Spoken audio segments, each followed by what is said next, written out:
안녕하십니까. 저희는 해양숲 조성 가능성 판단 프로그램을 제작하게 된 B05-0920 팀입니다. 그럼 먼저 작품의 제작 목적부터 설명드리겠습니다. 혹시 여러분들은 바다숲에 관해서 알고 계신가요? 바다의 황폐한 곳에 바다숲을 건설하면 바다숲은 낮에는 산소를 생성하고 탄소를 고정하며 황폐하던 구역을 되살린다고 합니다. 이는 또한 생물 다양성을 증가시키는 효과를 내게 되죠. 바다숲을 조성하게 되면 수확한 갈조류에서 나온 탄소의 최대 90%를 심해로 가라앉힐 수 있고, 이 탄소는 1000년가량 대기로부터 분리되어 고정되어 있는다고 합니다. 하지만 바다숲을 어디에 설계하느냐도 주요한 요인 중 하나인데요. 이에 저희 팀은 해역에서 바다숲을 설계할 수 있는지 판단하는 프로그램을 제작해보고자 합니다. 바다가 탄소를 고정하는 능력은 숲이 탄소를 고정하는 능력보다 훨씬 더 중요합니다. 왜냐하면 심해로 들어간 탄소는 인간이 더 이상 꺼낼 수 없기 때문이죠. 확실하게 고정되는 것입니다. 그렇기 때문에 바다숲을 조성하는 것은 지구온난화의 해결에 큰 기여를 할 수 있을 것이라고 평가가 되고 있습니다. 그렇다면 저희는 정보 과목과 어떤 과목을 융합했는지 먼저 설명드리겠습니다. 저희는 먼저 현재 바다숲이 조성되어 있는 부분의 평균 수온, 평균 염분 등과 같은 환경 조건을 도출하여 냈습니다. 이는 계절별로 기후에 따라 주기적으로 변화하는 경향성을 보이며 이가 바다숲의 생성에 영향을 미칩니다.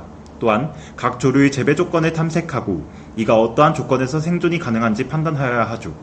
각 조류 재배 조건과 해양의 조건의 기하 분석을 통해 하나의 지수로 나타냅니다. 이까지 지구과학과 생물, 수학이 사용됩니다. 수학적으로 이를 분석하는 데 정보과학이 사용되며 조류의 재배 조건을 입력하고 이가 조건에 맞는지를 판단하고 분석하여야 되는데 정보과학이 사용됩니다. 그렇다면 지금부터 데이터 처리를 어떻게 했는지 설명을 드리겠습니다. 앞서 저희가 말씀드렸을 때 평균 수온 등과 같은 환경 조건을 찾아냈다고 했는데요. 이는 지금 화면에 보이는 논문을 통해서 분석해내었습니다. 이를 통해 저희가 도출해낸 환경 조건에는 용존 산소, 해수 온도, COD와 광조건, 파도, 염분, 2월의 온도와 8월의 온도가 있습니다. 그렇다면 간단하게 알고리즘부터 설명드리겠습니다. 먼저 해조류별로 생장인자 곡선을 수치화합니다. 그리고 저희가 판별할 지역의 수온과 광량 등 해조류의 생장 요인을 입력하죠. 그리고 입력받은 환경에서 해조류의 생장 정도를 계산합니다. 그리고 지역의 해조류 생장 정도를 파악하여 시뮬레이션 이미지로 출력합니다. 작품의 구성을 간단하게 한 문장으로 설명을 드린다면 생활 조건, 조류의 생활 조건을 선형 그래프로 표현하고 입력받은 해양 조건의 SI 점수를 계산, 그리고 이를 평균 내어 해양숲을 조성하는 비율을 계산하고 시각화하는 것입니다. 여기서 입력 형태로는 판별하고자 하는 해양의 환경 조건, 생존 가능한 해조류의 출력 형태로는 생존 가능한 해조류의 정도가 있습니다. 코드 설명을 해드리겠습니다. 먼저 첫 번째로 이 코드에 필요한 모듈을 불러와 줍니다. 다음으로 해양숲의 조성 조건을 입력하여 줍니다. 먼저 여기서 나와 있는 1번의 경우 다시마, 2번은 미역, 그리고 3번은 대황, 갈조류 감태, 곰둥 감태, 괭생이 모자반, 큰힘 모자반의 순서대로 나열되어 있습니다. 다음으로 일정 장소들의 환경 조건을 입력해줍니다.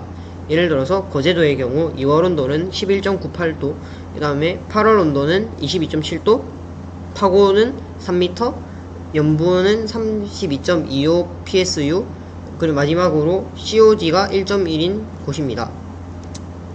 다음으로 SI 지수를 계산하는 함수를 만들었습니다. 먼저 첫 번째 SI 지수를 계산하는 것은 2월 온도에 대한 SI 지수고, 두 번째는 8월 온도, 세 번째는 파고, 네 번째는 염분, 다섯 번째는 COD에 따른 SI 지수를 계산하였습니다. 다음으로 사용자에게서 장소를 입력받습니다. 이후 무작위 환경을 입력받았을 때 무작위 환경을 임의로 설정을 해줍니다. 그리고 지어진 조건에 따라 생물의 성장 정도를 계산하여 줍니다. 다음으로 시뮬레이션 이미지를 출력할 파이게임을 창을 출력하고 그 창에서 식물들을 출력합니다. 다음과 같이 출력을 합니다. 그 다음에 텍스트로도 식물이 얼마나 성장할 수 있고 그리고 이러한 환경 조건이 어떻게 되었는지를 글로도 출력을 하여 줍니다. 다음은 결과 화면입니다. 거제도의 경우 결과 화면입니다. 네, 저희가 만들어낸 작품을 통해서 기대하는 효과를 말씀드리겠습니다. 저희가 만든 작품을 이용하게 되면 바다숲의 조성 여부를 효과적으로 판단할 수 있게 되고 효과적으로 바다숲을 생성하며 세금의 낭비를 줄일 수 있을 것으로 판단됩니다.